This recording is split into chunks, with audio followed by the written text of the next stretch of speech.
In this video, I'll show you how you can fix the Steam Captcha error.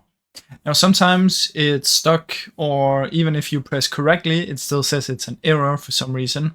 And there's two ways that you can fix this. The first one is simply flushing your DNS. So come down here and search for CMD, type in ipconfig/flush DNS and press enter. Now after you've done that, just reload your page and try again.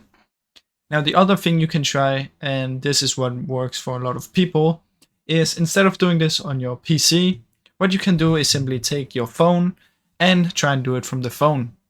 Now I don't know why, but for some reason Steam has some errors when you do it on your PC. So just take out your phone and try and do the exact same thing. Now that should hopefully work for most people.